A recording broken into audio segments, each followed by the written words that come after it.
Number 5 પરાઘાત. પરાઘાત સમજો? બીજાના મર્મ સ્થાનને વાગે એવા વચનો બોલવા, એ પણ ક્યારેક આયુષ્ય પૂરું કરી નાખે છે. મર્મઘાતી વચન.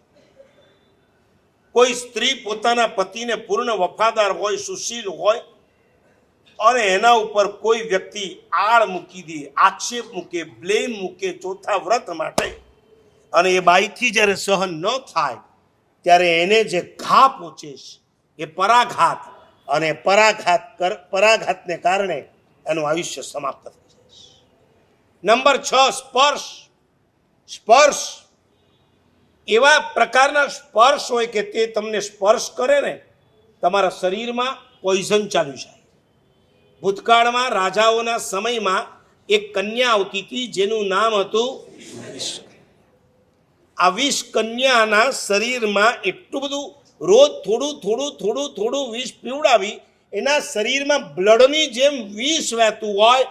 હવે કોકને ખતમ કરવો હોય દુશ્મનને, તો એનો નખ ખાલી એ દુશ્મનને ટચ કરે અને નખ અંદર જાય, બહાર આવે, એ જે છિદ્ર પડ્યું એના માધ્યમે એના નખમાંનું ઝેર એના શરીરમાં ચાલ્યું જાય અને ફેલાઈને એ દુશ્મનને વગર મારે ખતમ. વિષકન્યા.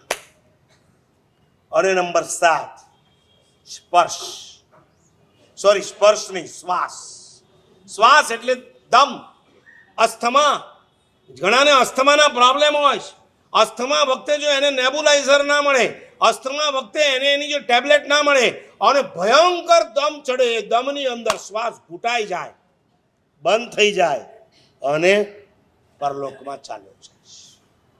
આ 7 પ્રકાર તમારા મૃત્યુને ટૂંકાવી દેવા. ખરેખર તો તમારે મને કાઉન્ટર ક્વેશ્ચન એ કરવો જોઈએ કે મારા સાહેબ, આપણે 85 વર્ષ બાંધીને આવ્યા છીએ, તો પછી 85 પૂરા કેમ નથી કરતા? અને જો વેલા મરી જઈએ છીએ તો બાકીના સ્ટોકમાં બચે છે જે આવતા ભૂમાં કામ લાગશે આપણને. તમને તમારા બાપાએ આજે કીધું કે 50,000 વાપરશે, તમે 35 વાપર્યા, 15નું શું થાય? Carry forward. હા, આવતીકાલમાં જમા થઈ જાય નહીં.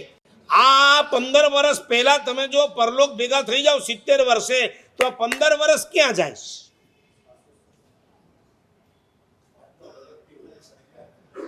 બહુ મજાનો આ પદાર્થ છે.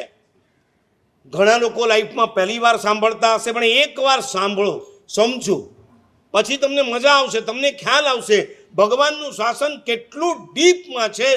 નથી ભગવદ્ ગીતામાં વાતો, નથી ભાગવતમાં વાતો, નથી રામાયણમાં, નથી મહાભારતમાં, દુનિયાના કોઈ શાસ્ત્રોમાં નથી. એ વાત આપણા પ્રભુએ બહુ સિમ્પલી કહી દીધી છે.